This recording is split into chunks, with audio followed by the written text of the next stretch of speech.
One thing that I have become really clear on in watching patterns in people and human behavior is that we live in a lack society. Yeah, we live in a lack society, which means that there's never enough. And I don't know what your childhood was like, but I know in my childhood, sweets, those types of things. There were 5 of us kids growing up, and then my dad and my stepmom, and there was a cupboard that had all the candy and snacks in it, but that was off limits, sure. Completely off limits. So when I'd have the opportunity to have something, I hoarded it. Yeah.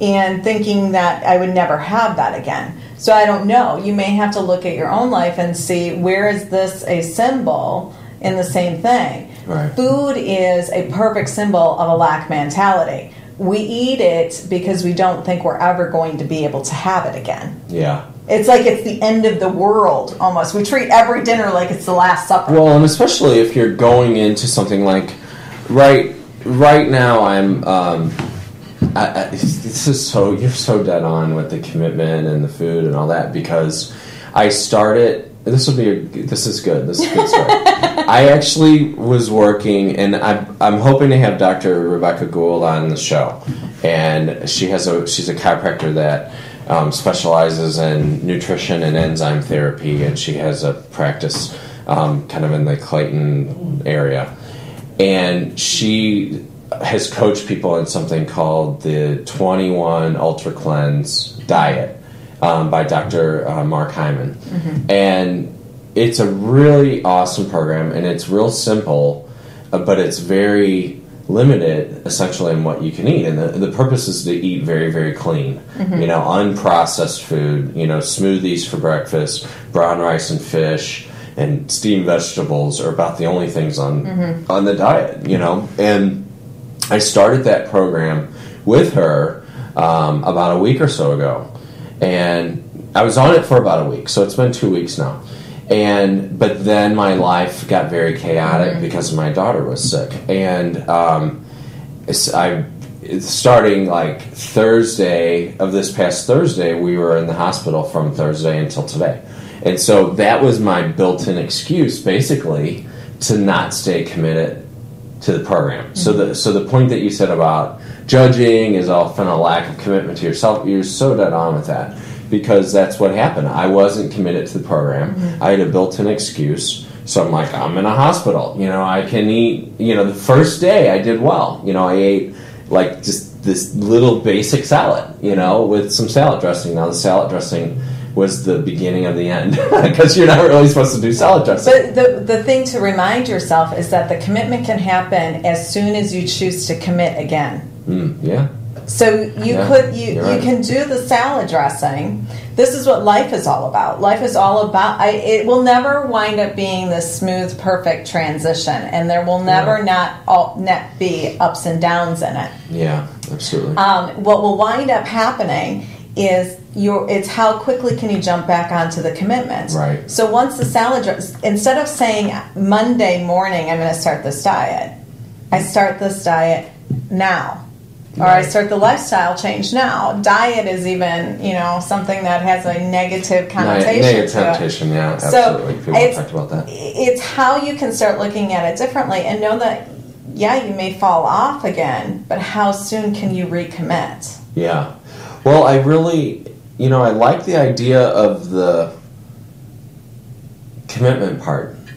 And I talk to a lot of people about wellness and a journey and all the different paths to wellness, and how we do have a cyclical nature where we start moving towards journey, and then our journey takes us towards wellness, and then something triggers us, and then we fall away from it. Right.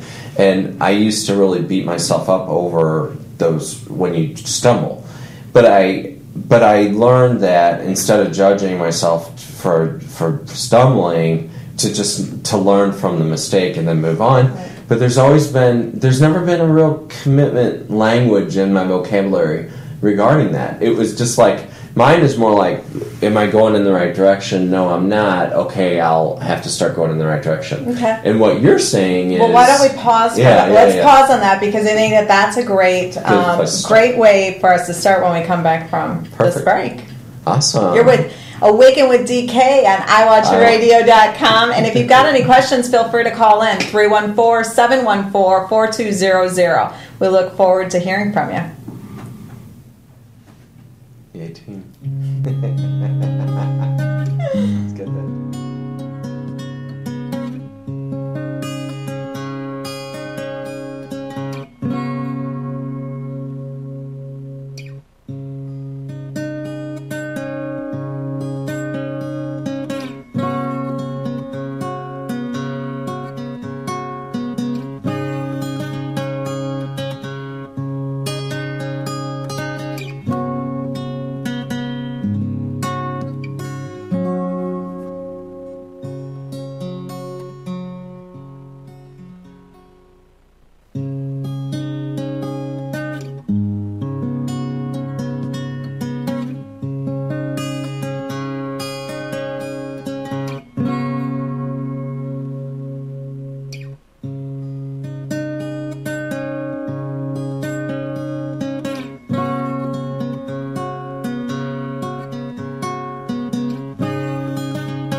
Lord. All right, we're back. So thanks for hanging with us today. And we're talking about committing, committing to a way of being and learning along our life, and how sometimes when we set certain goals or whatever it is in our life that we're committing to, sometimes we stumble and fall off the path. And I started to talk about how sometimes I've beat myself up over that, basically, and really judged myself. And I've always looked at things as, lots of ways that people beat themselves up. I don't have to go into all the details, but not so long ago I realized it's really just the direction that you're going in. And if you're either moving towards your target, or in this case I'm talking about wellness and wanting to be well with the way we eat and all these wellness topics, we're either moving towards that, or we stumble and we start moving it away from it. And when I had a breakthrough, and I realized it's really only about the direction, and that was really powerful for me, because I felt like I didn't have to judge myself anymore. It was really just about the direction shift. And what's really cool about the conversation today is what you said is, if you commit and you realize you can commit quicker, versus saying, I messed up my diet, I'm going to start again in 2 or 3 days. I never really even thought about the concept of commitment that much until today. So expand on that a little bit. The commitment thing. I will tell you, the only reason I know this is because I was a commitment phobe for a long time. The teacher's the student. I sometimes wonder, wow, you've been married for 15 years. That's a good commitment. Yeah, 20, getting ready to go on 20. And I think that if you look at, we have this concept of commitment being a lifetime. There's never, you can never get out of it. Mm-hmm. Well, that to me is scary. And that to most people is scary. Is that if you're committing to something forever. Right. Oh, man. That's what's forever. Is it so? I think what comes up for me with commitment or making certain choices, it's what you are giving up. So I think sometimes when you commit to something, you're giving something up. So that's a belief. So what is that? What's that about? It's how you start phrasing things, wording things, and the energy that it has. So if for you, commitment is you're giving something up, that to me feels low energy. It's low energy. Totally. So there's not a whole lot of excitement in that. So your level of commitment is not going to be very strong. Whereas if you look at the commitment of what it is that you're going to gain from it. Oh, yeah. I mean, for example, you were talking about wanting to lose weight and being healthier. And you even made the comment when we were sitting here getting ready for this show. You said, because you were all worried about your hair and had the lack of hair that it shows on the camera. Yeah. And you said, and I said, well, why don't you just shave it all off then? Just do lean this way. Can I do the show like this? You want my ponytail? Let's do it. But you said to me, I always say, when I lose weight, I will then shave. When I get to X number of pounds, I'm not going to say what that is on air, but yes. Then I will shave it because I don't want to be known as that bald guy. Yeah. Right. And my response to you is, well, what if the only thing holding you back from losing the weight easily is that you have to shave your head? Yeah. Because that sounds like that could be another. That'll be on another show. Me shaving my head. Kendra Holiday. Yes, I